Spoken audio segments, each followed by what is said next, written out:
Bonjour tout le monde, bonjour, bon dimanche matin, félicitations au lève-tôt. Donc c'est un dimanche un petit peu spécial, si j'ose dire, ou particulier, même si ce mot on va l'utiliser d'une façon différente, que son utilisation dans le cours, parce que c'est, la dernière, session de lecture de l'ouvrage «Les 50 principes, des miracles». Heu, voilà, c'est la lecture la plus, qui a bénéficié du plus grand nombre de sessions jusqu'ici. Je suis très content qu'on arrive à la conclusion, non qu'il me tardait que ça se termine, mais parce que je trouve que le processus de lecture, d'échange a été vraiment, très enrichissant. Donc, aujourd'hui, nous, lirons les principes 45 à 50. Voilà. Heu, Encore plus cette fois-ci parce que c'est la dernière session de lecture de cet ouvrage. Je tiens vraiment à remercier tous les participants, qui sont là, j'allais dire physiquement, virtuellement en 2 dimensions sur mon écran tous les dimanches matins, et avec lesquels et qui permettent les échanges qui sont vraiment enrichissants et qui profitent à tout le monde lors des replays, YouTube. Et évidemment, je remercie beaucoup, aussi tous ceux qui, visionnent par après ces vidéos, qui, envoient leurs commentaires, toujours très positifs, toujours très encourageants. Ça fait vraiment chaud au cœur. Je vous remercie, beaucoup. D'habitude, je dis si vous voulez participer aux prochaines sessions, il y a le descriptif il y a le lien dans le descriptif. Bon, là, ça ne sera pas utile, il y aura certainement d'autres lectures. Quand, comment, quel livre, je ne sais pas, là, c'est aussi selon l'inspiration. Dans le descriptif de cette vidéo, vous avez toujours un lien, vers, mon compte PayPal pour ceux qui le désirent, puisqu'on me le demande souvent. Mais comme je l'ai dit, la dernière fois, c'est un peu au chapeau. Donc, c'est quelque chose que je fais avec joie et qui n'est pas, que pour lequel je ne demande pas une rémunération, hein. Je tenais à le préciser. Voilà mes amis, eh bien écoutez, je vous propose que nous commencions par une petite méditation, un petit recentrage, un alignement, une petite prière, le mot que vous préférez, peu importe. Donc, comme d'habitude, pour ceux qui regardent cette vidéo en replay ou pour ceux d'entre vous qui êtes ici, si vous n'êtes pas encore trop familier avec la méditation, c'est rien de compliqué, c'est tout le contraire, hein, normalement. On ne nous demande pas d'être assis dans des positions extravagantes, ni de faire la position du lotus ou du héron cendré, hein, ce n'est pas le but.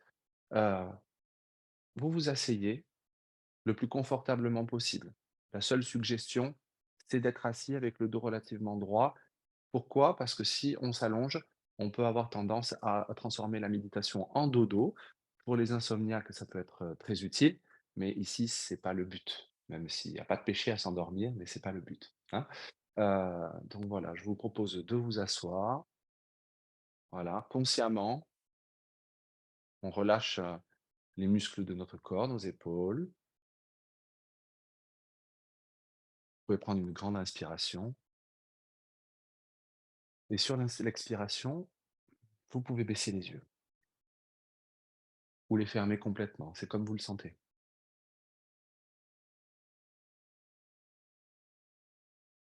Remarquez peut-être, les tensions qui peuvent, apparaître au niveau de la gorge, au niveau de la bouche, au niveau de la langue, desserrer les dents. Relâchez consciemment tous les muscles, toutes les tensions.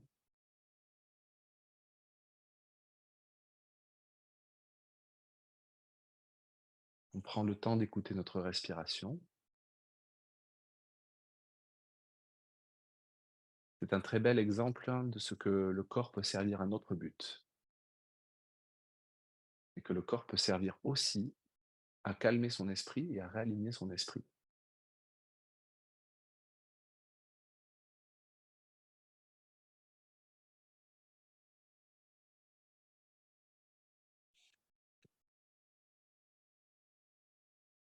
Je donne ma vie à Dieu pour qu'il la guide aujourd'hui. Père, je te donne toutes mes pensées aujourd'hui. Je ne voudrais avoir aucune des miennes. À leur place, donne-moi les tiennes. Je te donne aussi toutes mes actions afin de faire ta volonté au lieu de chercher des buts qui ne peuvent s'atteindre et de perdre mon temps en de vaines imaginations. Aujourd'hui, je viens à toi, je céderai le pas et te suivrai simplement. Sois le guide, et moi, celui qui suit, sans remettre en question la sagesse de l'infini, ni l'amour dont la tendresse m'est incompréhensible, qui est pourtant ton don parfait pour moi. Aujourd'hui, nous avons un guide pour nous conduire, et tandis que nous faisons route ensemble, nous lui donnerons ce jour sans aucune réserve. C'est son jour. Ainsi, est-ce un jour d'innombrables dons et bienfaits pour nous.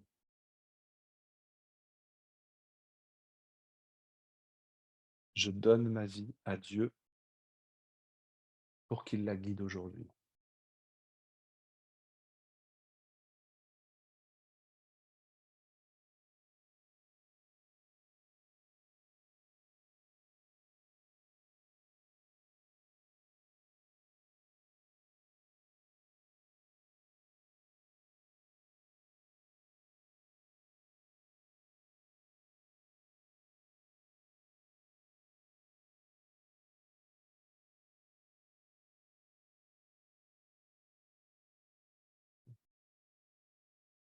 Merci. Alors pour vous et pour ceux qui nous écoutent, cette méditation était, la leçon 233 du cours en miracle.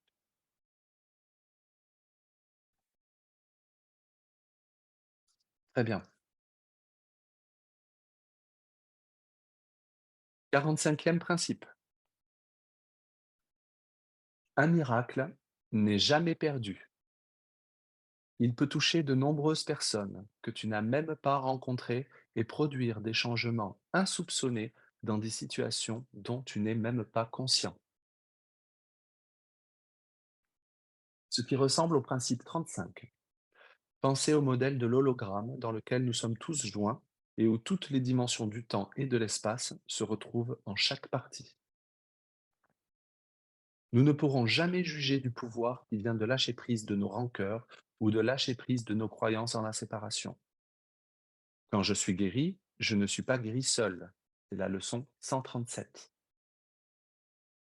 Comme nous l'avons déjà vu, cela peut avoir des effets non seulement sur des personnes qui sont là physiquement, mais aussi sur des gens qui sont déjà morts.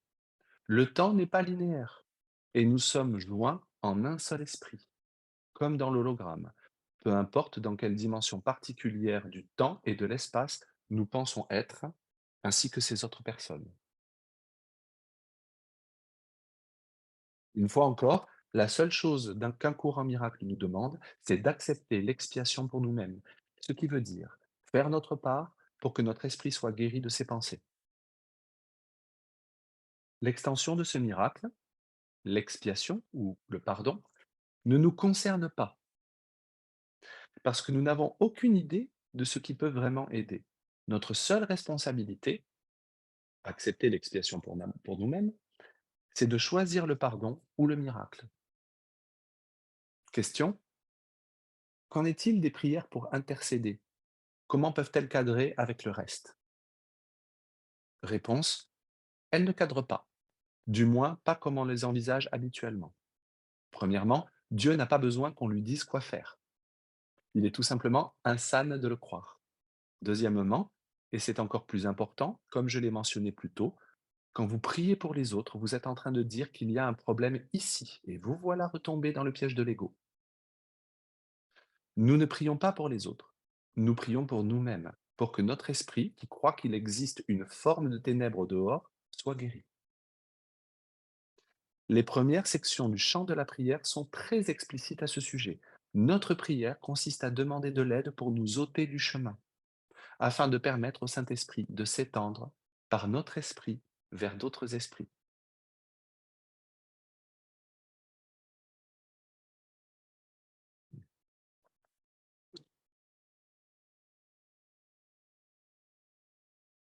46e principe.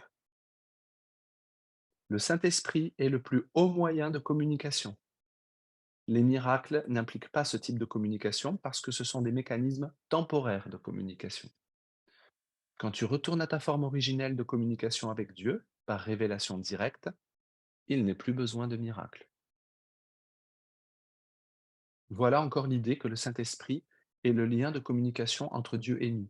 Il est ce pont ou ce médiateur entre le ciel et l'enfer, la réalité et le rêve. C'est encore une distinction entre le miracle et la révélation. Quand tu retournes à ta forme originelle de communication avec Dieu, par révélation directe, il n'est plus besoin de miracle.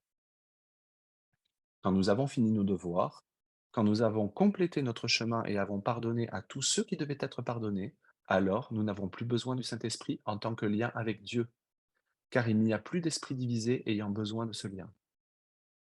La conscience de notre parfaite unité avec Dieu est alors rétablie. Le but du miracle n'est pas Dieu, mais le changement de perception qui ouvre la voie vers Dieu. Telle est la fonction du Saint-Esprit. Le miracle n'a de signification que dans le monde séparé.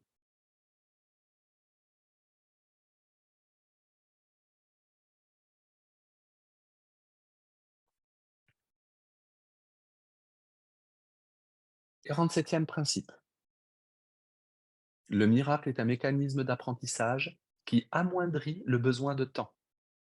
Il établit un intervalle de temps hors du temps, non soumis aux lois habituelles du temps. En ce sens, il est intemporel.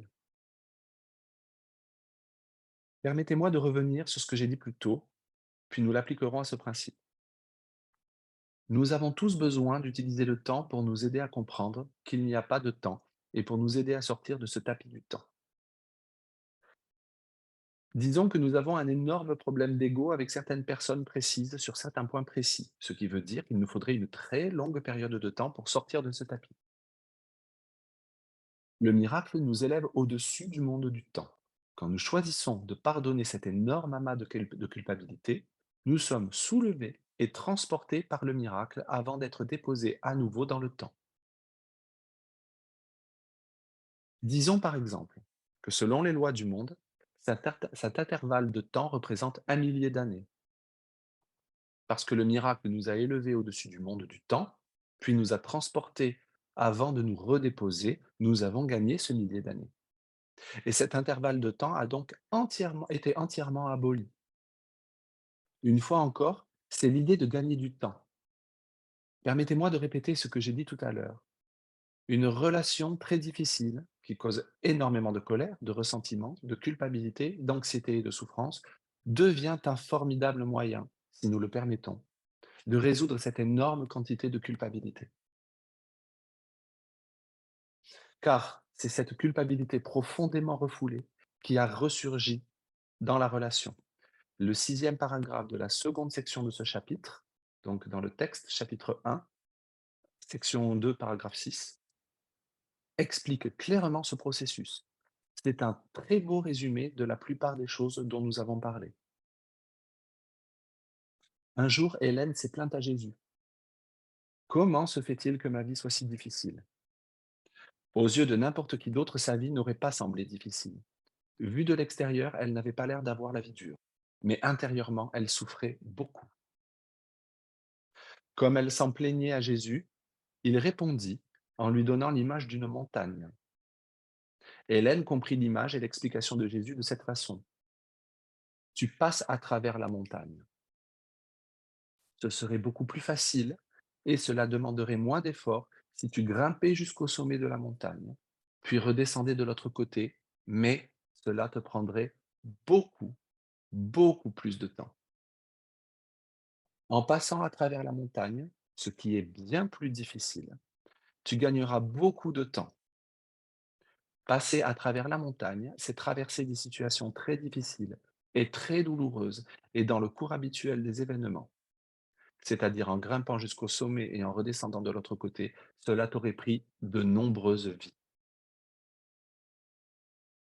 Un cours en miracle vise à gagner du temps, en faisant en sorte que de plus en plus d'esprits soient guéris plus rapidement, Ainsi, le plan de l'expiation peut être accéléré et ils peuvent trouver la paix plus rapidement. C'est pourquoi on trouve parfois que les choses empirent quand on commence à étudier et pratiquer le cours.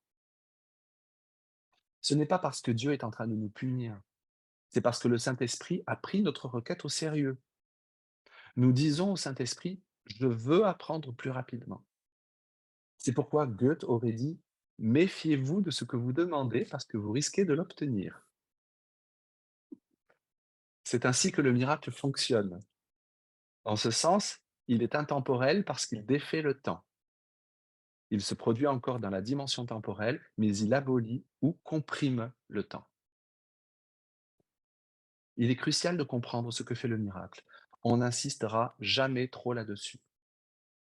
De fait, si vous partiez d'ici aujourd'hui en ayant compris que cela, ce serait déjà beaucoup.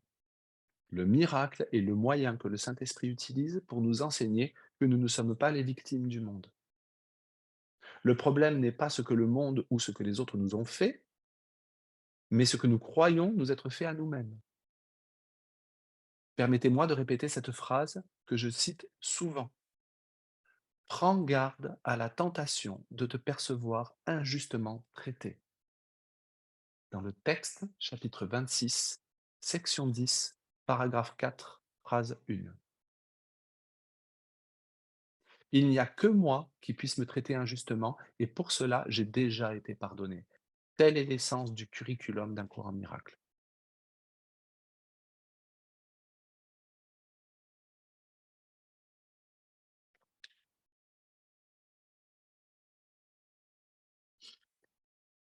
48e principe.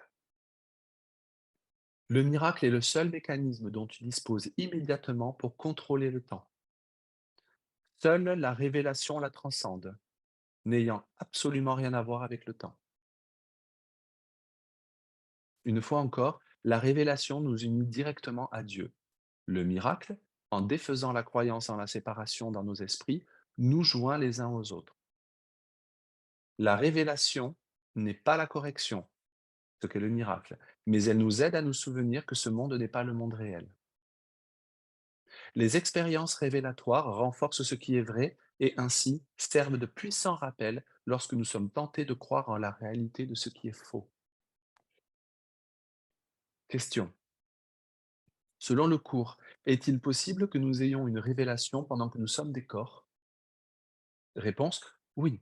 Il est écrit que la révélation sera brève, fugitive, temporaire. Certains font l'expérience d'être en contact direct avec la présence de Dieu, dans un instant où le monde entier disparaît.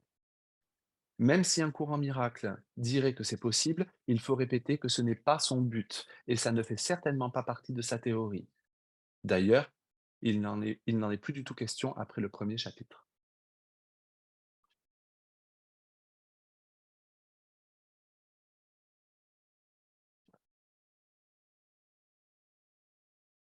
49e principe.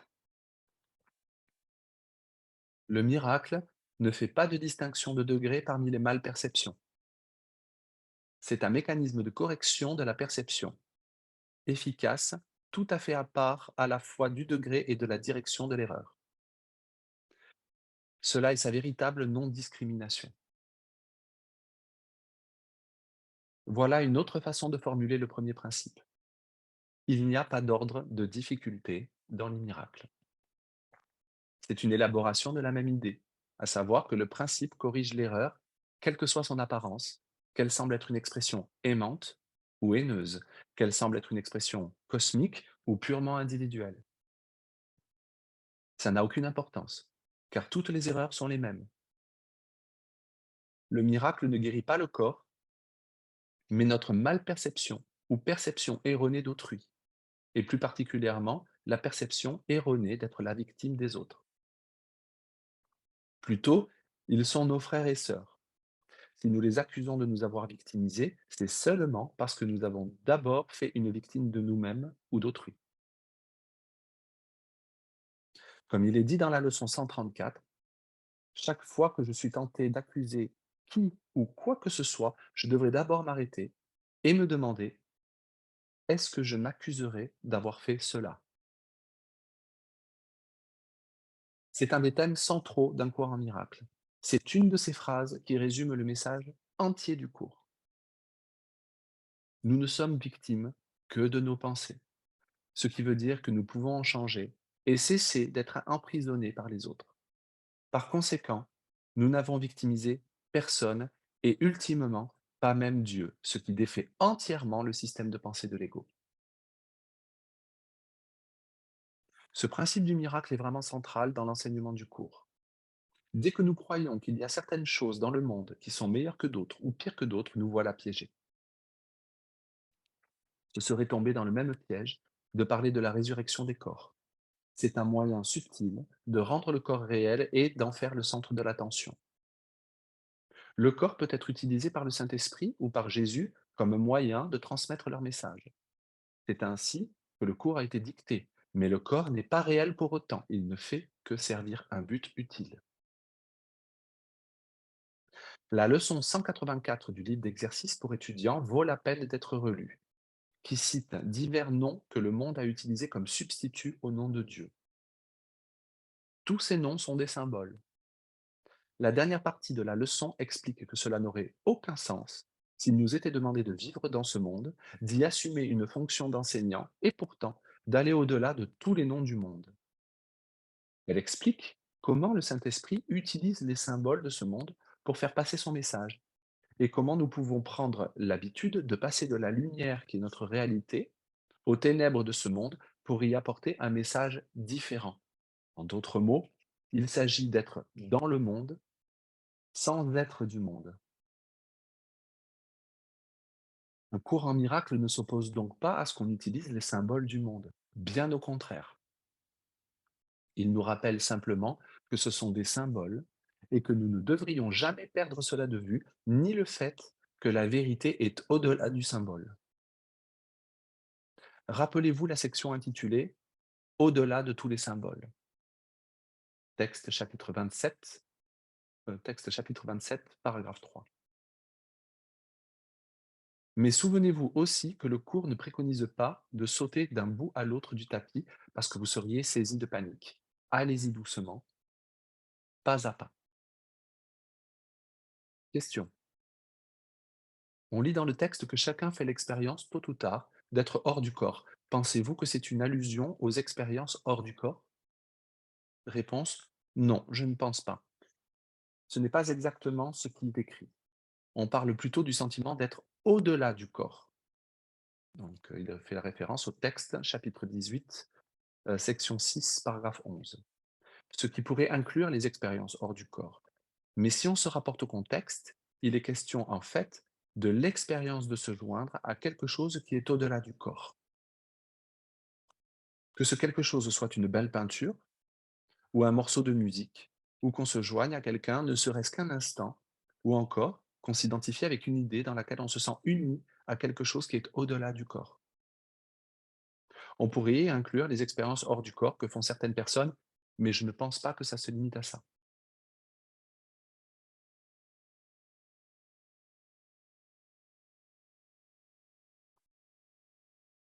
50e principe.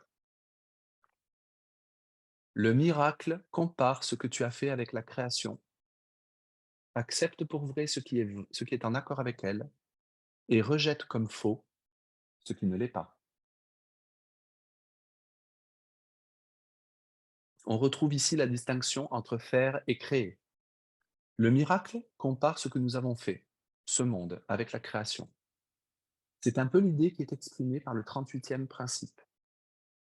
Certaines choses que nous faisons en ce monde sont en accord avec la création, comme de nous joindre avec d'autres. Ce n'est pas la création, mais c'est conforme au principe d'unité et de jonction, et donc en accord avec la création. Tout ce que nous faisons qui nous unit les uns aux autres, selon le point de vue du Saint-Esprit, est la vérité. Au niveau du ciel, ce n'est pas la vérité, mais c'est la vérité parce que c'est un reflet de la vérité du ciel.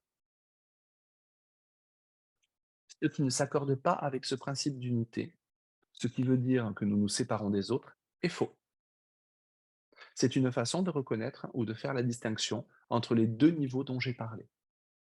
Au niveau 1, la vérité n'est que pur esprit. ce que Dieu a créé. Tout le reste est faux. Au niveau 2, la vérité est ce que le Saint-Esprit peut utiliser pour nous enseigner ce qui est vrai. Et le faux est tout ce qui nous enseigne que l'ego est vrai. Au niveau 2 est vrai tout ce qui est en accord avec la volonté du Saint-Esprit, c'est-à-dire tout ce qui nous joint à quelqu'un d'autre. Et faux tout ce qui continue à nous séparer de quelqu'un d'autre. Si vous voyez quelqu'un sur le point d'attaquer quelqu'un d'autre, au niveau 1, tout ce que vous voyez est une illusion. Au niveau 2, l'illusion serait que cette personne est mauvaise et pécheresse et sur le point d'attaquer. C'est la perception de l'esprit faux. Au niveau 2, la vérité est que cette personne qui semble attaquer est en fait en train d'appeler à l'aide. Vous ne niez pas ce que vos yeux voient. Vous changez seulement votre interprétation. C'est le point crucial. Vous changez votre interprétation. Vous voyez l'attaque apparente comme un appel à l'aide. C'est la vision que Jésus a eue sur la croix. Il n'a pas nié ce que les gens avaient fait. Il a nié ce que l'ego aurait dit qu'il faisait. Il a nié qu'ils étaient mauvais, pécheurs, méchants et qu'ils étaient en train de l'assassiner. Plutôt, il a vu qu'ils appelaient à l'aide et à l'amour qu'ils ne croyaient pas mériter. Tel est le changement, ou le passage de la perception fausse de l'ego à la perception vraie du Saint-Esprit, et c'est ce dont il est question dans ce principe. Question. Pourriez-vous dire quelques mots au sujet de l'instant saint? Réponse. Comme bien des termes dans le cours, l'expression instant saint est utilisée de deux façons différentes. D'une part, l'expression a parfois une signification plus individuelle. L'instant saint étant n'importe quel instant où nous choisissons le miracle au lieu de la rancœur, la jonction au lieu de la séparation. Par exemple, il y a quelqu'un contre qui vous êtes vraiment furieux et soudain vous êtes capable de changer votre perception et de demander de l'aide. C'est un instant saint. Il est défini comme l'intervalle de temps dans lequel le miracle s'exprime. Mais il y a d'autres endroits où l'instant saint est utilisé pour désigner la fin du temps, la fin des temps, excusez-moi. Tel sentiment instant saint où le corps est totalement abandonné et nous réaffirmons notre identification avec le pur esprit et nous sommes tous de retour chez nous. Le mot est utilisé des deux façons, à la fois dans un sens très large et dans un sens plus individuel. Et souvenez-vous qu'il suffit d'un seul pour choisir l'instant saint. Il n'est pas nécessaire que les deux personnes dans la relation le fassent. C'est toujours bien quand les deux sont d'accord, mais ça n'est pas nécessaire pour que la guérison se produise.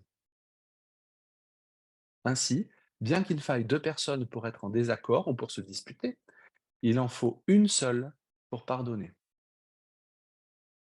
Les deux sont pardonnés d'avoir cru en la réalité de la séparation quand l'une des deux se souvient qu'elle n'est pas séparée de l'autre. Question. N'est-il pas écrit dans le cours qu'après avoir fait l'expérience d'un instant saint, on revient et on ne se sent plus jamais pareil? Ou est-ce que j'interprète mal? Réponse. Le cours enseigne qu'après avoir totalement accepté la vérité de ce système de pensée, vous ne verrez plus jamais le monde de la même façon. Mais l'expérience nous apprend que la plupart ne l'acceptent pas totalement. Nous l'acceptons peut-être dans un cas précis ou pendant un certain temps, puis soudainement, nous retombons dans nos anciennes habitudes. Question. Mais pourrait-on rester ici? Réponse. Oui, si Jésus vous le demandait. Autrement, je ne suis pas sûr que vous voudriez rester. Mais si vous avez fait votre travail, vous avez fait ce pourquoi vous êtes venu, et qu'il vous demandait de rester encore un moment, alors bien sûr, vous diriez oui, n'est-ce pas? Question. Il y a aussi dans le manuel pour enseignants une section qui traite de cette question. Dieu peut-il être atteint directement? C'est donc dans le manuel pour enseignants, la section 26. On dit qu'il y en a qui ont atteint Dieu directement et maintiennent cet état de conscience dans le monde. Inutile de dire qu'ils ne sont pas nombreux, mais c'est la même idée. C'est possible, mais c'est très rare. Réponse, oui, pour la plupart, il reste encore beaucoup de travail. Question. Peut-on le faire en une seule vie? Réponse. En principe, oui, puisque le monde entier et toute notre expérience dans le corps n'est qu'un rêve. Alors il suffirait de nous éveiller de ce rêve pour qu'il disparaisse. C'est le point de vue du niveau 1. Toutefois, au niveau 2, dans le monde où nous croyons être, le degré de peur qui nous enracine ici, la peur que Dieu nous détruise si jamais nous sortions de notre cachette qui est le corps, est si extrême qu'il nous faut un processus d'éveil plus doux, comme Jésus le répète souvent dans le cours, par exemple dans le texte, chapitre 27, section 7, paragraphe 13, phrases 4 et 5. Dans le monde illusoire du temps, ce processus est très, très long, comme il est souvent fait mention dans un cours en miracle. Il est aussi écrit, comme je l'ai mentionné précédemment, que si nous pouvions pardonner totalement à une seule personne, nous aurions pardonné à tout le monde. C'est le même genre d'énoncé. Toutefois, l'expérience nous enseigne que nous avons besoin de pardonner à de nombreuses personnes et de pardonner à la même personne de nombreuses fois. En réalité, notre culpabilité ne disparaît pas d'un seul coup. Elle est rongée petit à petit. C'est pourquoi, quand on adopte le cours comme voie spirituelle, il est important de ne pas sous-estimer l'ego. De nombreuses personnes tombent dans le piège de croire que l'ego peut être défait en un claquement de doigts. Ce qu'ils font en réalité, c'est de nier l'ego plutôt que de regarder pour ensuite changer d'esprit à son sujet. Ainsi, beaucoup de gens choisissent donc de passer sur les passages les plus difficiles du cours qui traitent des relations particulières, et ils préfèrent dire qu'un cours en miracle est un livre sur l'amour. Point. Ce n'est pas un cours sur l'amour, mais sur la culpabilité. En reconnaissant notre culpabilité, nous pouvons en lâcher prise, et l'amour de Dieu est alors établi dans notre conscience. Mais on ne peut pas sauter les étapes. C'est l'un des avantages majeurs d'être psychologue. Ne pas sous-estimer l'ego et savoir à quel point nous sommes tous profondément enracinés dans sa dynamique. Comme nous l'avons vu, un cours en miracle nous apprend que quand on commence à s'approcher du fondement de l'ego, quand on commence à écouter le Saint-Esprit davantage que l'ego riposte et devient méchant. Littéralement. Le cours dit que le but de l'ego est le meurtre. Il le dit dans le texte, chapitre 23, section 3, paragraphe 1, ligne, phrase 5. Et il faut l'entendre au sens propre. Ignorer ces mises en garde, c'est ignorer l'essentiel du cours. C'est aussi méconnaître le rôle concret de Jésus et du Saint-Esprit, qui est de nous aider à traverser ces périodes douloureuses de perturbation, tel que le processus est décrit dans le manuel. Donc dans le manuel, section 4, chapitre 1, paragraphe 7, phrase 1.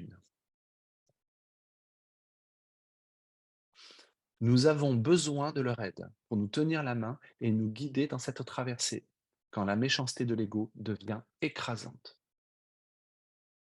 Nous commençons alors à faire l'expérience de la nature illusoire de notre culpabilité et de notre peur, l'apparente terreur que le cours nous décrit, et à connaître l'amour de Dieu qui est notre véritable soutien.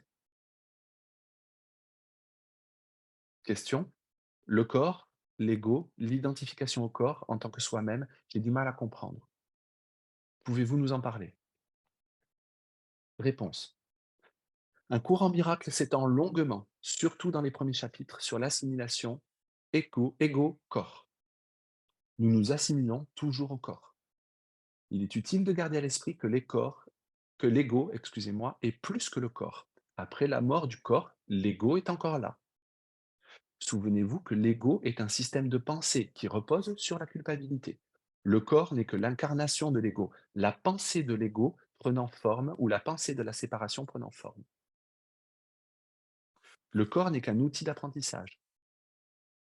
Il peut soit renforcer les enseignements de l'ego, soit renforcer les enseignements du Saint-Esprit qui finissent par nous apprendre que nous ne sommes pas le corps. Nous venons en ce monde afin d'apprendre certaines leçons. Nous venons en ce monde avec un surplus de bagages, des valises remplies de toutes sortes de vêtements sales, notre culpabilité, nos peurs et ainsi de suite. Tout ce que nous ne vidons pas pendant que nous sommes ici Toute la culpabilité dont nous nous libérons ou que nous ne pardonnons pas, nous l'emportons avec nous quand notre corps meurt. Il s'agit de nous débarrasser d'un maximum de linge sale. En d'autres mots, de lâcher prise de plus en plus de culpabilité, de plus de culpabilité possible.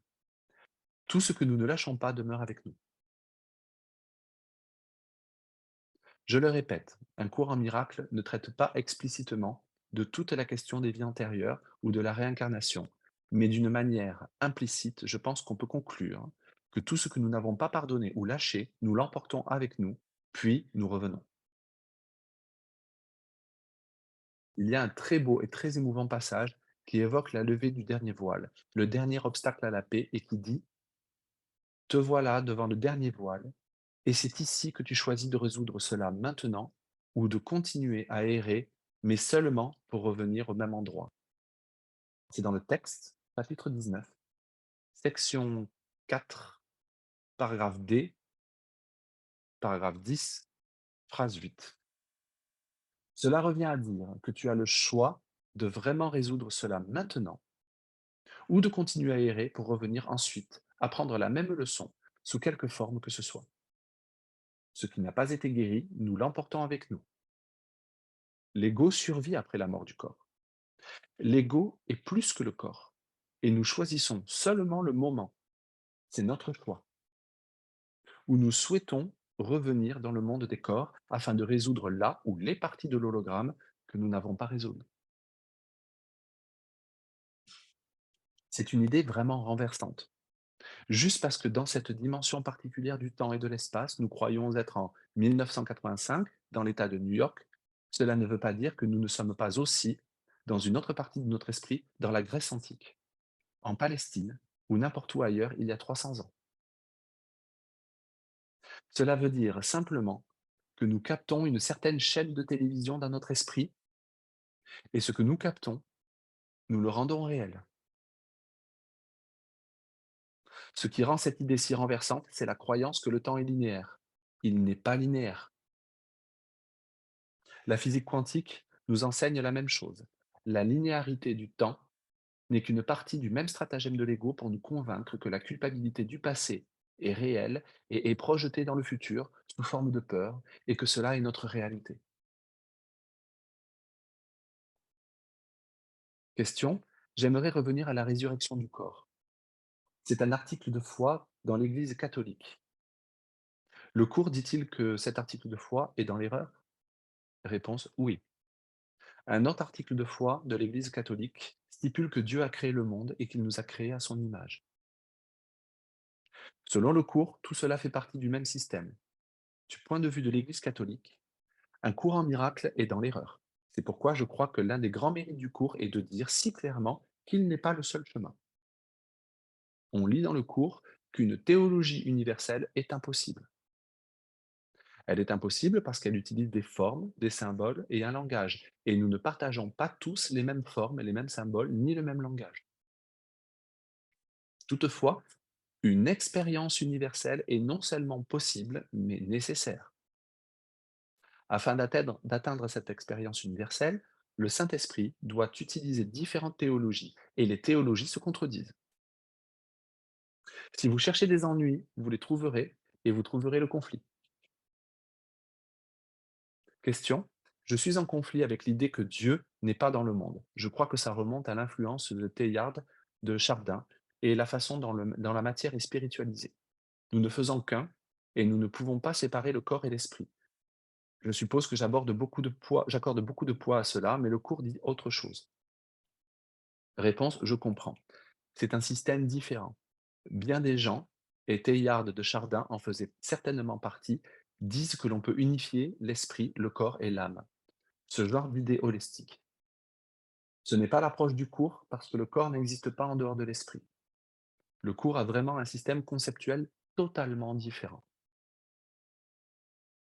J'ai donné un atelier récemment et quelqu'un a soulevé l'exemple de Mère Teresa. Manifestement, elle semble être guidée par Jésus, qui la mena dans une voie totalement différente de celle du cours. La question était: comment puis-je concilier cela? J'ai répondu qu'il donne des messages différents sous des formes différentes qui fonctionnent pour différentes personnes. J'ai eu la chance de la rencontrer plusieurs fois et je pense qu'elle est bien bel et bien guidée par Jésus. Je pense que c'est une très sainte femme, telle qu'on l'entend habituellement, et je pense que sa voix est totalement différente de celle du cours. Un chemin de souffrance, de sacrifice et d'obéissance aux enseignements et aux doctrines de l'Église catholique romaine traditionnelle. Mais le monde a besoin d'elle et de ce qu'elle a accompli, comme il a besoin du cours. Question. Le plan de l'expiation est-il valable pour tous les chemins? Réponse. Oui. Un cours en miracle fait partie du plan de l'expiation. Il n'est pas le plan de l'expiation.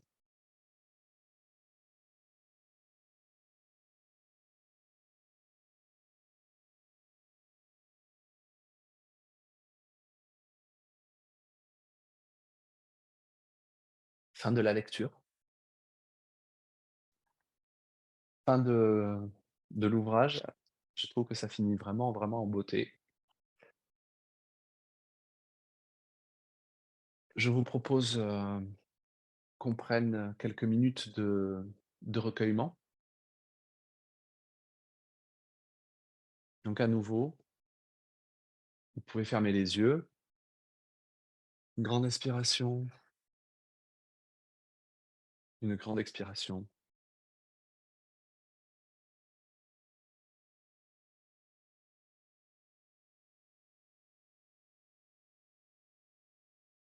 Écoutons le silence.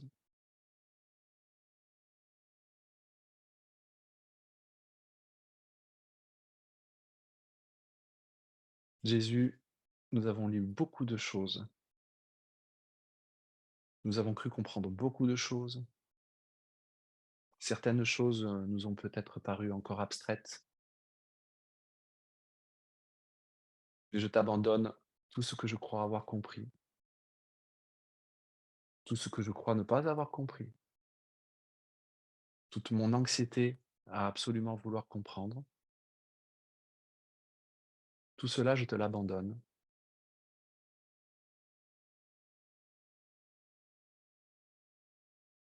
Aide-moi à calmer mon esprit.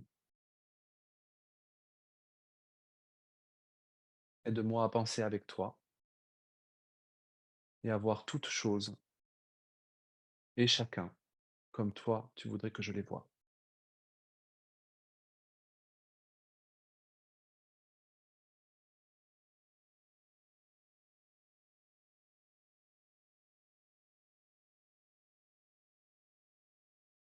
Dieu, dans sa miséricorde, veut que je sois sauvé. J'ai seulement besoin de regarder toutes les choses qui semblent me blesser, puis de m'assurer avec une certitude parfaite. Dieu veut que je sois sauvé de cela, pour les voir simplement disparaître. J'ai seulement besoin de garder à l'esprit que la volonté de mon Père pour moi est seulement le bonheur, pour découvrir que seul le bonheur m'est venu. Et j'ai seulement besoin de me souvenir que l'amour de Dieu entoure son Fils et garde son impeccabilité à jamais parfaite, pour être sûr d'être sauvé et en sécurité à jamais dans ses bras. Je suis le Fils qu'il aime, et je suis sauvé parce que Dieu, dans sa miséricorde, le veut ainsi. Père, ta sainteté est la mienne. Ton amour m'a créé et a fait de mon impeccabilité une partie de toi à jamais. Je n'ai ni culpabilité, ni péché en moi, car il n'y en a pas en toi.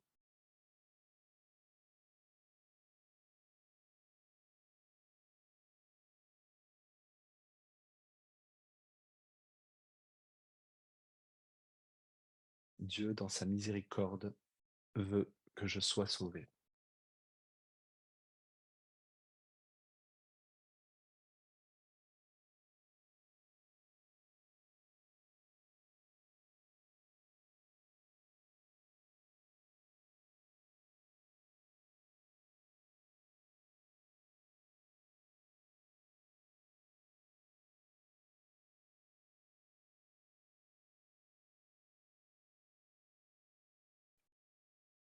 Merci beaucoup.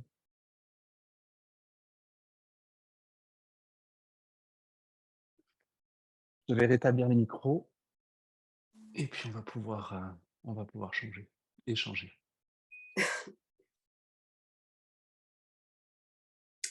Mmh.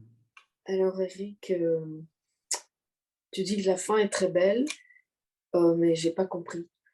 J'ai pas bon, c'était, passionnant sur le temps, même si j'ai pas compris grand-chose, mais est-ce que justement cette dernière phrase, heu, sur l'expiation, déjà redéfinir, il faudra que tu me le répètes un certain nombre de fois avant que ça rentre. Hem, sur l'expiation, voilà, qu'est-ce qu'on entend par expiation? Et puis que signifie relire la fin et que signifie la fin? Pour faire très, très simple, l'expiation, c'est le défaire.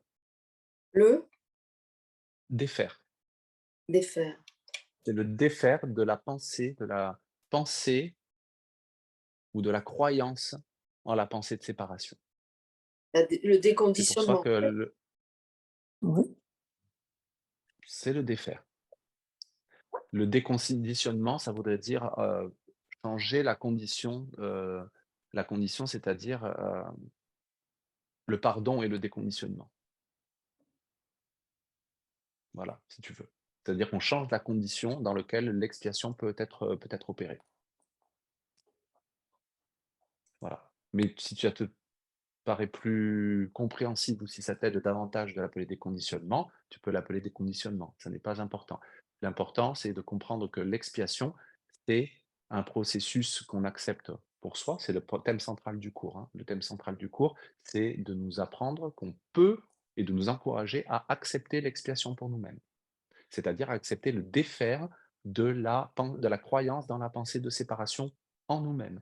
C'est-à-dire d'accepter le défaire de la croyance dans les intérêts séparés, de défaire, ou la guérison si tu préfères, dans la croyance que nous sommes différents et qu'il y a des gentils et des méchants et qu'il y a des bourreaux et des victimes et qu'il y a des différences qui font une différence, sans nier les différences que voient nos yeux. On voit des différences, mais dans notre cœur, on apprend que ces différences ne font aucune différence. Voilà. Ça, c'est l'expiation. Donc c'est quelque chose qui est très large, qu'on accepte au niveau individuel, mais l'expiation peut être vue comme quelque chose de plus large au niveau de la filialité tout entière, de l'esprit tout entier. D'accord? En ce sens, le texte qu'on vient de lire finit par un cours en miracle fait partie de l'expiation, mais il n'est pas l'expiation en lui-même. S'il était Mmh. l'expiation en lui-même, ça voudrait dire qu'il n'y a aucun autre, chemin ou aucune autre façon dans le monde d'accepter l'expiation pour soi-même. Le cours, dès le départ, dit que ce n'est pas du tout le cas. Le cours ne se positionne pas comme ça. D'ailleurs, il y a ces très beaux passages où on a parlé de la montagne. Je ne sais pas si vous, ça vous a touché autant que moi ça m'a Ah, vraiment terrible. ému. C'est bouleversant. Voilà ce Ah ouais. qu'est le cours. Il nous dit c'est un cours pour gagner du temps, pour montagne.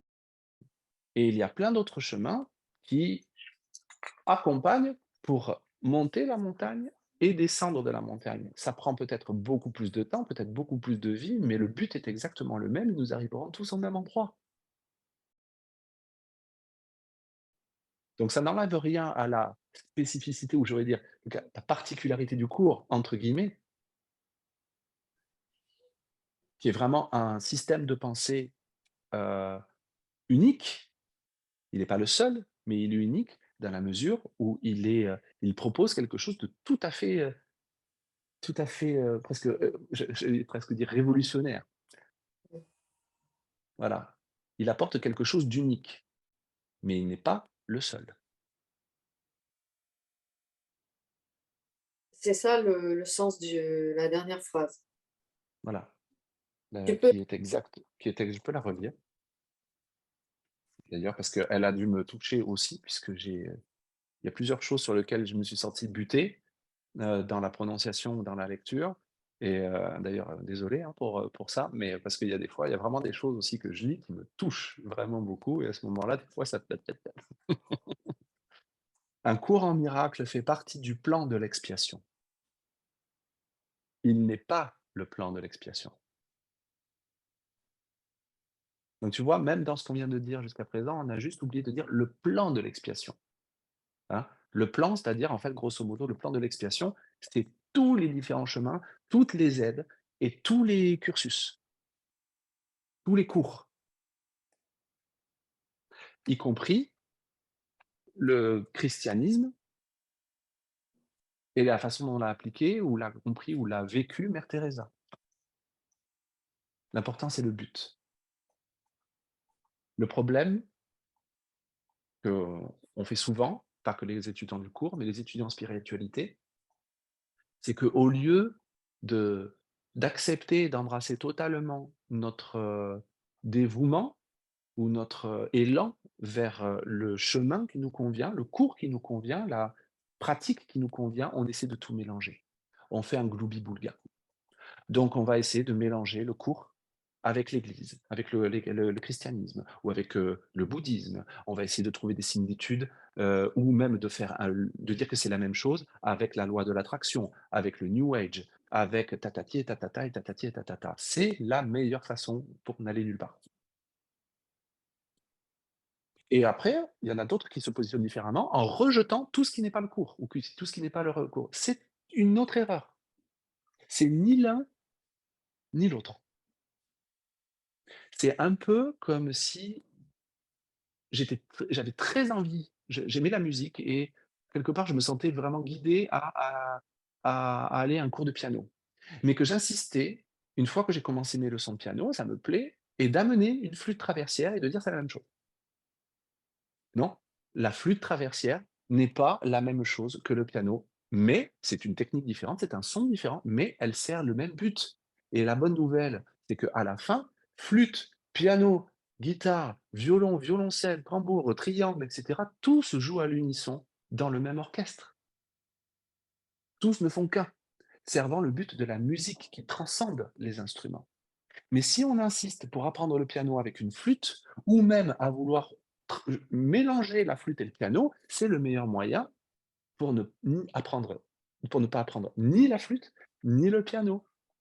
Et c'est là qu'on peut débusquer un petit peu l'ego quand même, hein, qui utilise tous ces trucs parce qu'il essaie de nous faire perdre de vue le but, et puis comme ça, il sera assuré qu'on on va rien avoir au buffet spirituel. Je crois que c'est Gary Renard qui disait, voilà, mélanger tout ça, c'est un peu, c'est le buffet spirituel. C'est-à-dire qu'il y a beaucoup de choix, il y a l'air d'avoir un buffet où il y a plein de choses à manger, mais tout le monde fait la queue et personne ne mange quoi que ce soit.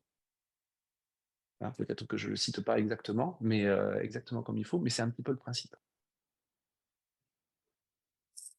Donc on peut vraiment être, dévoué, reconnaissant envers avec ce cours, ce chemin spirituel qui nous parle, qui nous parle au cœur. Être respectueux de ce chemin en n'essayant pas de le changer, ni de le modifier, ni de lui faire dire ce qu'il ne dit pas, ni d'essayer de le mélanger avec d'autres systèmes, tout en embrassant, en respectant et en étant très reconnaissant qu'il existe tellement d'autres systèmes, tellement d'autres chemins qui parlent aux gens exactement là où ils croient être. L'amour parle aux gens nous parle là où nous croyons être.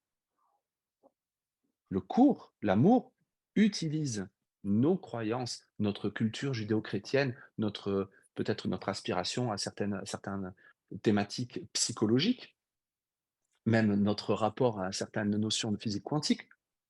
Donc, il nous donne le cours. C'est un système avec des concepts, avec une forme qui nous correspond, qui nous parle là, parce qu'on est là, on est à ce niveau-là. C'est là qu'on croit être. C'est pour ça que des fois, Ken dit, c'est qu'un livre, un beau livre, mais c'est qu'un livre. Faut pas confondre le cours avec sa source. Et à la fin, c'est la source qui est importante.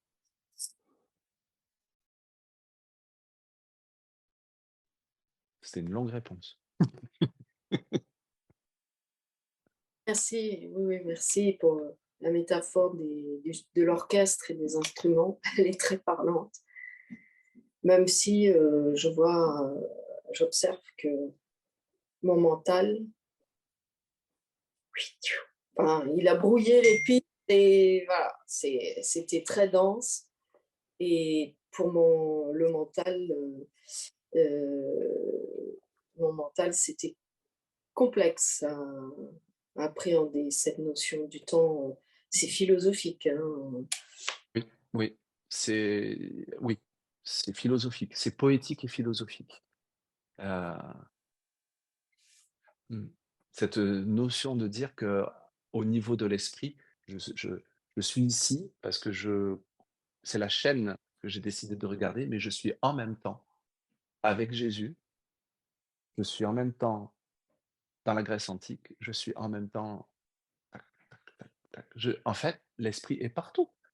Ce n'est pas le temps n'est pas linéaire. Le mental n'arrivera jamais à embrasser ça, hein. C'est, ça fait partie des choses qu'on doit regarder, qu'on on peut jouer avec et à un moment donné aussi, c'est pour ça que j'ai la prière de tout à l'heure, j'ai dit: «Voilà, Jésus, je t'abandonne tout ce que je crois comprendre et tout ce qui me laisse perplexe». Ça, la compréhension, la véritable compréhension du cœur, elle vient à mesure qu'on lui donne ça. Voilà. On dit: «Voilà, il y a des choses que j'ai l'impression de comprendre, il y a des choses que j'ai l'impression de ne pas comprendre. Tiens». Ouais, quand tu penses, c'est complètement fou, complètement dingue. C'est ce qu'on retrouve dans les théories de la physique quantique, comme tu dis. Mais enfin, pour moi, c'est presque inconcevable. Mais on ne nous demande pas de le concevoir tout seul. Parce qu'autrement, en général, quand on le fait tout seul, on commence à avoir un peu la pétoche. Tu m'étonnes. Merci beaucoup. Avec Merci. plaisir. Je voulais, revenir sur l'histoire de la montagne parce que ça m'a, j'ai trouvé ça intéressant. Je me demandais si, il y avait pas si parfois on ne demandait pas à travers enfin, à comment dire? À évoluer spirituellement de façon assez, importante quoi et on se voit, traverser des moments difficiles à cause de ça.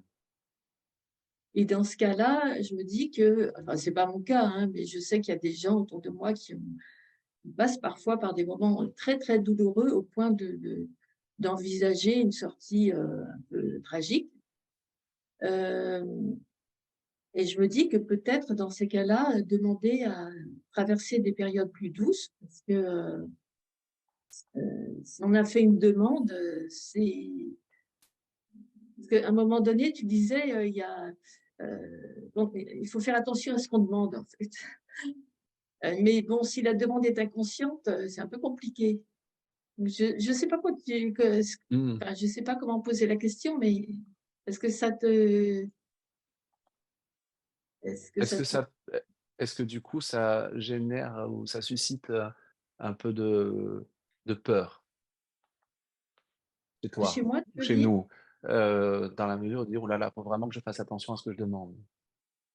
Oui, il y a un petit peu de ça peut-être, oui. C'est la curiosité, mais c'est en même temps, oui, je me dis, bon, il faut faire attention à ce qu'on demande, oui, certainement. Donc dans cette phrase, il faut pas la prendre non plus trop, trop au sérieux, hein. Il y a beaucoup d'humour dans cette phrase. De toute Mmh. façon, on est tout le temps en train de demander, hein. On est tout le temps en train de demander soit le Saint-Esprit, soit l'ego. On est tout le temps en train de faire appel à l'un ou à l'autre. Donc l'important, c'est plutôt de se rendre compte qu'on demande Mmh. et quelque part, à un moment donné, d'avoir qu'on a le choix. Donc le fait qu'on demande, on n'a pas vraiment le choix. C'est juste on l'a rendu inconscient et on dit: «Bah non, moi j'ai rien fait, je suis désolé, mais ça m'arrive à moi». C'est le pays d'à côté, c'est le gouvernement, c'est mes voisins, c'est mes gènes, c'est le temps, c'est Dieu. C'est pas de chance, c'est l'horoscope, c'est mon signe astrologique, c'est l'alignement des planètes, c'est voilà. Et le cours nous dit: «Bah non, pas du tout». Tout ce que tu obtiens. Encore une fois, c'est pas des choses, mais tu fais l'expérience conformément à ce que tu demandes. La bonne nouvelle, c'est que maintenant, tu sais que tu demandes. Oui, demander donc, La bonne nouvelle, c'est que donc tu peux demander autrement.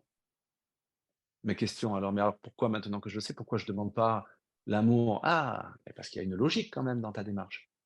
Tu as très peur de l'amour. Pourquoi? Bah, parce que tu as l'impression que par la culpabilité, la voix de l'ego te dit que tu as fait une grosse, grosse bêtise.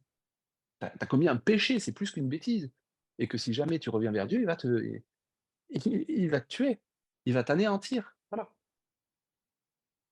Donc tu n'aimes pas ce que tu as on n'aime pas trop ce qu'on a fait, mais on a encore plus peur que de ce qu'il y a derrière mmh et donc il nous accompagne avec infiniment de douceur et on est têtus quand même. Donc mais avec infiniment de douceur, il nous accompagne pour finalement nous apprendre toujours la même leçon. Voilà. Ceux qui ont choisi un cours en miracle, peut-être, c'est une piste, une suggestion, on peut y réfléchir ensemble, mais peut-être que le peut-être que ces gens-là en ont assez bavé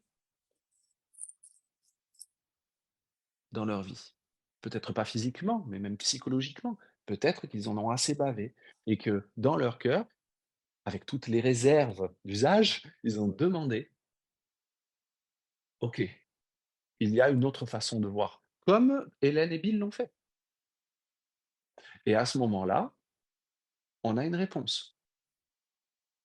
Ce n'est pas une réponse, confortable parce qu'on imagine bien au départ, on imagine que le cours va nous gommer, tous nos problèmes avec une baguette magique et que d'un seul coup, on va vivre dans la félicité et cetera. Et j'ai envie de dire, même presque au début, c'est un peu peut-être, la lune de miel qu'on a avec le cours, c'est peut-être l'expérience qu'on fait, ce qui n'est pas mal du tout. Or, à un moment donné, on a l'impression que badaboum, ça commence à gripper et ça commence à oh là là et qu'est-ce qu'on fait? En fait, le cours ne nous rend pas plus misérables. Le cours nous montre à quel point nous étions déjà misérables, mais on ne voulait pas le voir. Et là, c'est un peu comme si on enlevait les voiles et d'un seul coup, on fait «Ah!» et c'est quand on dit voir, c'est pas juste regarder et faire «Ah oui, tiens!» non, on en fait l'expérience. On le ressent. On le ressent dans notre, être parce qu'on s'identifie à cette misère. C'est pas facile, mais maintenant, on sait qu'on a un guide avec nous qui va nous tenir la lumière et qui va nous aider à traverser ces voiles illusoires de ténèbres, hein. Et de la croyance que la joie, c'était d'avoir une vie sans problème et cetera, une expérience sans souci, la joie progressivement vient et on comprend que cette joie, c'est de regarder le système de pensée de l'ego, de le traverser, de le relâcher sans jugement. C'est le rêve heureux. De plus en plus, la joie vient de faire la volonté de Dieu, qui est ici acceptée et qui se reflète ici par accepter l'expiation pour soi-même, la guérison pour soi-même. Et là, il y a de plus en plus une joie qui vient évidemment avec une diminution progressive. On rogne la peur s'en va. Et que fait le miracle? Le miracle regarde la dévastation et rappelle à l'esprit que ce qu'il voit est faux. Quand nous regardons la dévastation en nous et ou dans le monde, et que nous entendons, nous ressentons l'enseignement de calme, de paix, que la dévastation n'est pas réelle, que ce que nous voyons, nous croyons voir en l'autre, dans le monde ou en nous-mêmes n'est pas réel, il y a une immense paix et une immense joie. c'est difficile de voir parfois que c'est pas réel. C'est sûr. Absolument, et on ne C'est demande pas sûr. de et on nous demande absolument pas de faire la méthode Coué. Ce n'est pas réel, ce n'est Ouais. pas réel, ce n'est Ouais, pas ouais, réel, ce ouais, n'est pas réel. On nous demande de regarder à quel point nous pensons que c'est réel et de ne pas nous en vouloir pour cela et d'inviter Jésus ou le Saint-Esprit à regarder ça avec nous. Et ça va devenir notre leçon de pardon. La prière du cours, cette situation, prends-la de moi, regarde-la, la jugeant pour moi. Ne me laisse pas y voir un signe de péché et de mort, ni l'utiliser pour la destruction. Mais enseigne-moi plutôt, mais enseigne-moi plutôt, j'ai un trou de mémoire, quelqu'un va me la donner cette prière, je suis sûr que vous la connaissez par cœur. Elle enseigne à guérir. Mais enseigne-moi plutôt à ne pas en faire un obstacle à la Ah oui, paix, c'est ça. mais te laisser l'utiliser pour moi, afin d'en faciliter la venue. Dans cette prière, il y a un peu tout. Il y a, vraiment la reconnaissance qu'il y a une situation compliquée, il y a ma façon de voir qui va être apeurante et qu'il y a une autre façon de voir et je demande: «Mais je voudrais te laisser m'enseigner cette façon de voir». Mmh. On ne pas le faire tout seul, hein, comme un bon étudiant du cours, entre guillemets, qui pense qu'il doit faire ça tout seul et se préparer pour, être meilleur. Non, non. C'est ça. J'ai beaucoup aimé aussi le passage, où il, parle des effets du miracle, parce que c'est quand même un sujet qui revient très souvent et où il précise que le miracle peut avoir des effets quelque part passé, présent, futur, heu, chez d'autres personnes, que nous, on nous demande pas de contrôler ça, hein, dans nos prières pour intercéder, dans nos prières pour quelqu'un d'autre et cetera. On insiste bien sur le fait que notre rôle est d'accepter le miracle pour nous-mêmes. Pas égoïstement, mais dans la reconnaissance aussi que nous avons le même esprit. Donc chaque fois que je choisis de relâcher une pensée fausse et de réaccueillir, donc de réaccueillir le principe de l'expiation en moi, la guérison, je l'accepte pour tout le monde. Ça peut peut-être avoir des effets dans la Grèce antique. C'est intéressant d'y réfléchir. Ça peut peut-être avoir des effets dans un futur soi-disant, dans l'illusion de linéarité du temps, dans un futur dont je n'ai absolument pas conscience. Ça peut peut-être avoir un effet, là, aujourd'hui, au Yémen, en Ukraine. Mais il ne nous appartient pas de savoir ou de maîtriser cela. Mais j'aime cette idée Oui. de dire, peut-être ça a un effet, le pardon que j'accepte, le miracle que j'accepte dans mon esprit maintenant, a peut-être un effet dans l'Allemagne des années 40.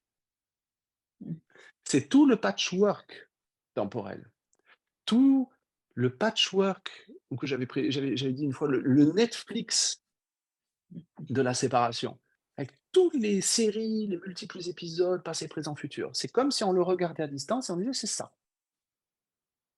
Ce que fait l'esprit, c'est qu'il va juste dans un épisode, dans une série et puis il s'identifie au truc. Mais en fait, tout existe en même temps. Chaque fois que je laisse le miracle opérer, je fais le choix du miracle dans mon esprit, dans une cellule, le miracle opère dans l'ensemble de l'unité de l'esprit, comme un hologramme. C'est pour ça aussi que je ne suis jamais seul à éprouver les effets de ma pensée. Quand je suis guéri, je ne suis jamais guéri seul. Ce sont des leçons du cours. Mais à une échelle, qu'on ne se fasse pas fumer les oreilles, hein, non plus, hein, en y réfléchissant trop, mais quand même, c'est intéressant. Se dire: «Waouh, il n'y a pas de temps, il n'y a pas de temps».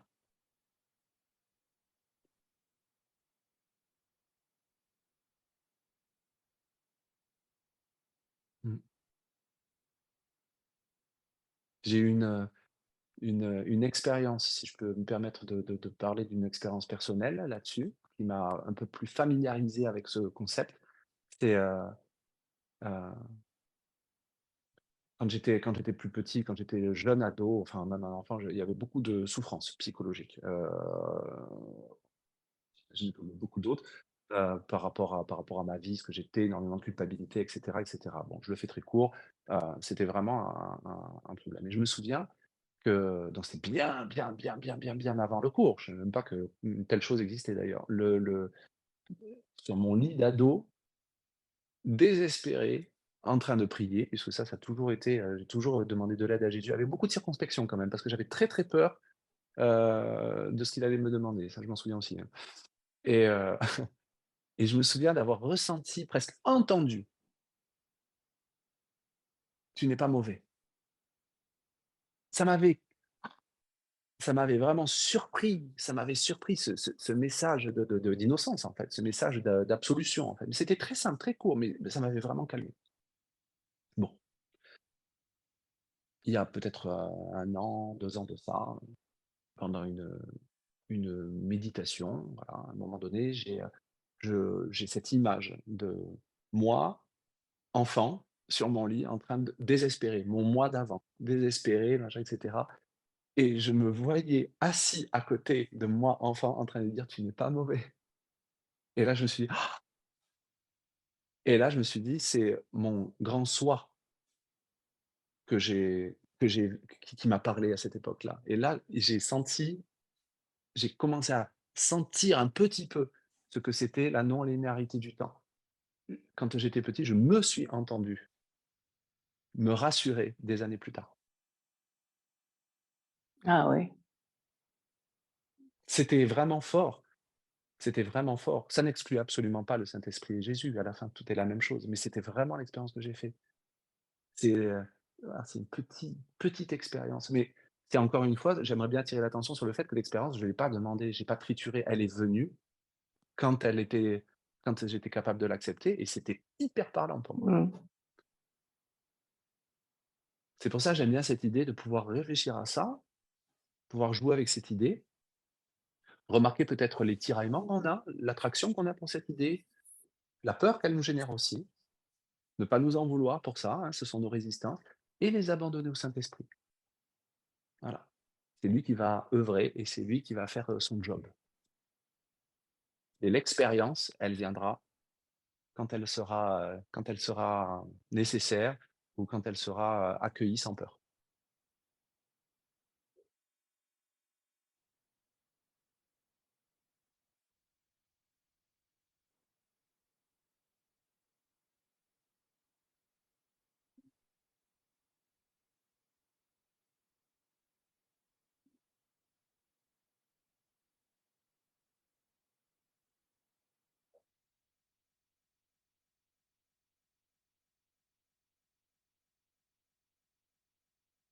Allez, qui veut dire quelque chose? Je le reprécise aussi, mes amis, si à un moment donné, il y a quelque chose qui est dit ou que vous hésiteriez peut-être à dire quelque chose par peur que ce soit sur YouTube après vous me le dites et à ce moment-là, si c'est vraiment perso entre nous là, ici, je l'enlève, hein.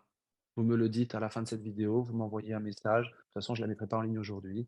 Donc, ou vous me le dites même avant de commencer. Voilà, ça c'est entre nous, mais je préférerais ne pas que ça n'apparaisse pas en replay, hein. Il y a aucun problème. OK? Mais pour ceux qui hésiteraient, je vous suggère d'en profiter maintenant puisque après, il n'y aura plus de séance, de lecture jusqu'à la prochaine. De fait. Oui, moi je voulais dire quelque chose. D'abord, je te remercie, beaucoup parce que je trouve que c'est très puissant, cette lecture et j'ai une image, en tête du cheminement, avec le cours. Heu, Mettons que jusqu'à maintenant, j'étais plutôt dans l'idée d'une croyance.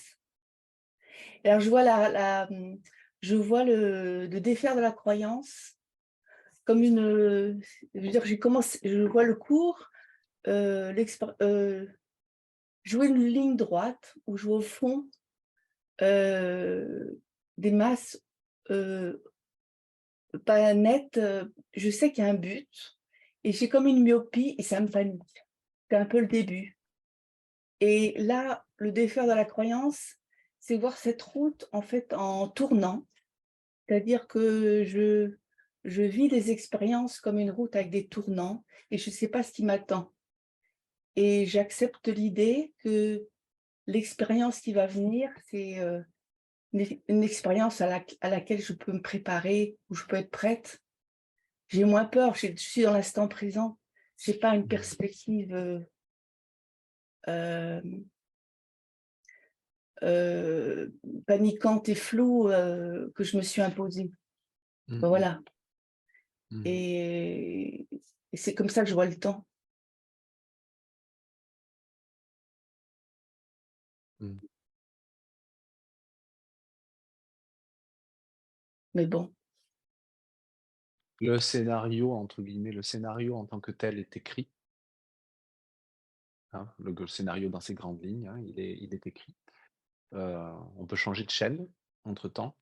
Le temps, c'est vraiment, la croyance linéaire dans lequel, d'action à conséquence, voilà. C'est-à-dire qu'il y a des choses passées qui ont impliqué le présent et qui, entraînent un certain futur.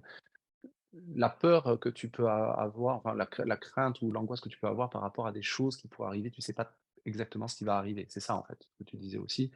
Tu essaies d'avoir confiance le plus possible, mais ça t'inquiète un peu. Bah oui, Est-ce que j'ai compris ça? non, c'est-à-dire que, avant je me disais: «Bon, je suis dans le cours, je lis le cours et Mmh. c'est une perspective, lointaine et puis je me dis: "Je peux lâcher", puis en fait je lâche pas le cours parce que j'ai commencé, je suis dedans. Donc je Mmh. vois ça comme quelque chose de flou qui là et peut être paniquant parce que je me dis: «Mais où est-ce que je vais?» Là, je me retrouve dans une route avec des tournants et je me dis: «Je ne suis pas dans l'obsession du cours, je suis dans le cours, mais ce sont des expériences que je vais rencontrer. Mmh. Le cours va me permettre d'approcher autrement». Voilà, c'est ça que je veux dire. Voilà. Ça, c'est bien, oui. Oui, oui, oui, oui, oui, absolument. Ben, en fait, ça me fait penser un peu, tu me Mmh. dis si je le perçois bien, c'est il y a la double vision en toi. C'est-à-dire que tu as une vision extrêmement rassurante et tranquille, qui vient forcément de ton esprit juste, du Saint-Esprit, Mmh. et tu as aussi l'ego qui te Ah dit: oui, «Wow, wow, wow, oui, Oui. oui, attention, c'est sûr. ça a l'air chouette comme ça, mais il y a un piège. Il y a Oui. forcément un piège», hein. Voilà. Et qu'est-ce qu'on peut faire à part voilà, exactement ce que tu viens de faire, Véronique. Qu'est-ce qu'on peut faire à part sourire? Regarder ça. Ne pas essayer de nous raconter des histoires, ne pas essayer de le spiritualiser. Mmh. Juste de dire: «Ah, voilà, là, on me parle souvent des résistances dans le cours. Là, j'ai une occasion magnifique de voir ce que c'est une résistance. C'est une résistance. En plus, elle a pas l'air trop, tu vois? Bien sûr que c'est toujours les mêmes résistances, mais là, je suis arrivé à un truc où je peux à un moment, à un niveau où je peux le regarder sans trop de panique. OK, là, il y a une occasion de regarder Mmh. vraiment. De regarder vraiment et puis de dire: «Tiens, Jésus, on regarde ensemble». Ce qui veut dire, on regarde sans culpabilité et sans jugement. C'est dans ce regard sans culpabilité, sans jugement et avec cette honnêteté que en fait, la résistance se défait. Mmh. Et c'est bien d'entendre que l'ego se renforce, justement, quand nous avons peut-être une petite avancée, l'ego se renforce. C'est bien de l'entendre parce que ça, entre guillemets, ça c'est déboussolant. Bien sûr. Alors, je dirais juste une chose, il ne se renforce pas, il rentre en mode panique.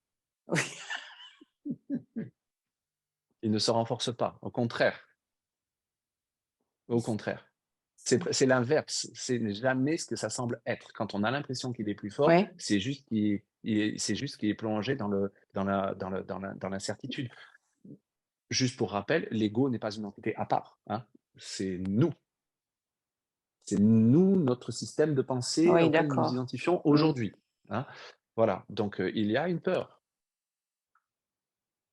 La Le monde, on pourrait faire une analogie avec le monde. Le monde est rempli aujourd'hui de gens qui vocifèrent, qui hurlent. On a l'impression que ces hurlements et Mmh. ces Ouais. vociférations, elles étouffent complètement la beauté, la justesse, la justice, la tranquillité, l'amour, la douceur. C'est faux.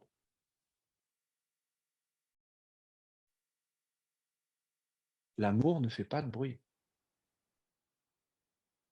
C'est la souris qui rugit, qui essaie de rugir comme le lion pour se faire plus grosse qu'elle n'est.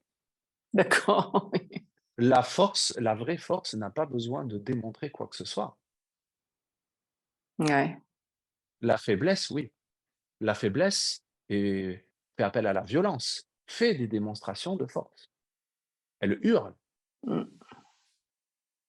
Elle hurle pour marquer son insignifiance.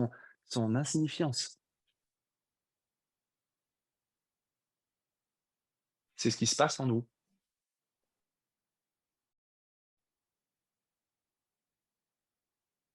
La force du Saint-Esprit est calme, tranquille. Le pardon est calme, tranquille et ne fait il attend et ne fait rien. C'est, dans la partie qu'est-ce que le pardon? Des leçons, si vous me permettez, je vais retrouver. Qu'est-ce que le pardon? Je ne nie pas tout.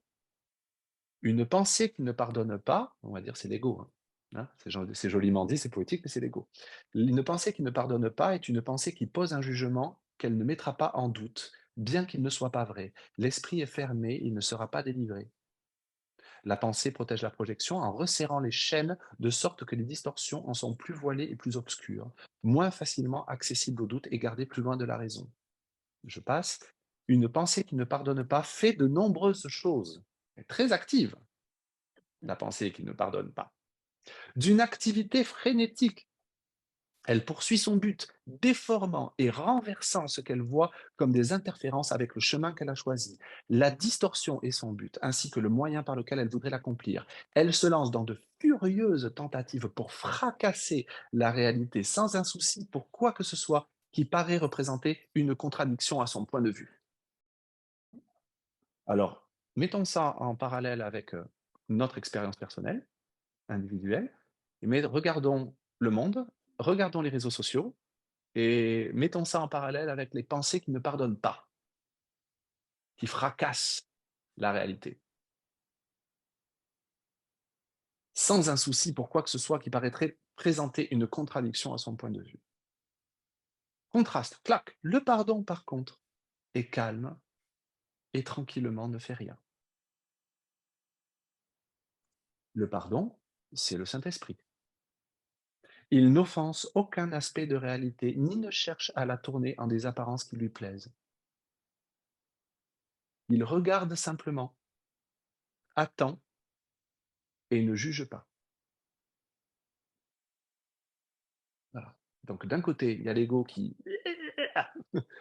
hurle frénétiquement, et de l'autre, il y a le pardon qui regarde, attend et ne juge pas. On ne parle pas du pardon qui essaie de convaincre. On ne parle pas du pardon qui essaie d'expliquer que c'est pas bien. On ne parle pas du pardon qui essaie de rétablir la justice dans le monde. On parle du pardon qui ne fait rien tranquillement, qui regarde, attend et ne fait rien.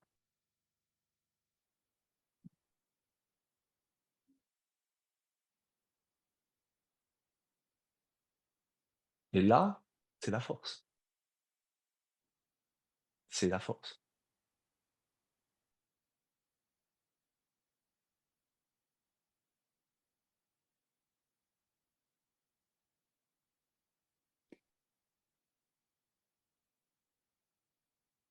Et comme le monde est sans dessus-dessous, ça, c'est vu comme une faiblesse. Ce qui est faible est vu fort, ce qui est fort est vu faible. Le monde est à l'envers, hein.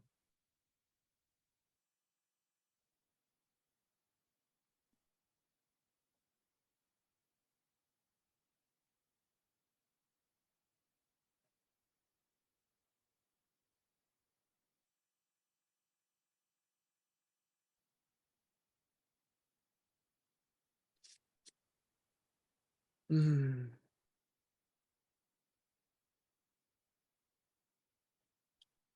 Très bien, mes amis, écoutez, il est 10h30. Voilà. À moins que quelqu'un ait envie de dire une dernière chose, je pense qu'on va pouvoir conclure. Voilà, j'espère que ces lectures vous ont plu, qu'elles vous ont Ah, enrichi, c'était qu'elles vous ont encouragé aussi sur le chemin, oui. sur ce très beau chemin, qui n'est pas le seul, mais qui est quand même très beau, hein?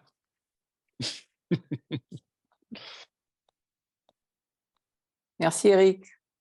Merci. Avec Merci plaisir, avec beaucoup. plaisir. Rends Pour grâce. conclure, je vous propose, c'est gentil. Et moi aussi, je rends grâce, vraiment. C'est génial. C'est génial ce qui se passe. Je vous propose qu'on fasse, une prière, une petite prière de fin, hein, une petite méditation de fin. Donc, je vous refais pas la messe, hein. Vous savez, on s'assoit, on se détend. Grande inspiration, grande expiration. On ferme les yeux.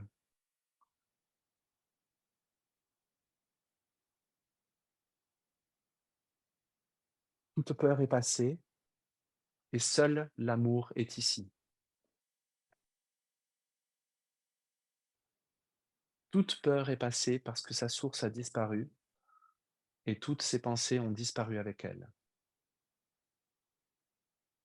L'amour demeure le seul état présent, dont la source est ici pour toujours et à jamais. Le monde peut-il sembler clair et radieux, sûr et accueillant, avec toutes mes erreurs passées qui l'oppressent et me montrent des formes distordues de la peur. Or, dans le présent, l'amour est évident et ses effets sont apparents. Le monde entier resplendit, reflet de sa sainte lumière, et je perçois un monde enfin pardonné. Père, ne laisse pas ton saint monde échapper à ma vue aujourd'hui, et ne laisse pas mes oreilles être sourdes à tous les hymnes de gratitude que le monde chante au-dessus des bruits de la peur. Il y a un monde réel que le présent tient à l'abri de toutes les erreurs passées. Je ne voudrais avoir que ce monde-là sous les yeux aujourd'hui.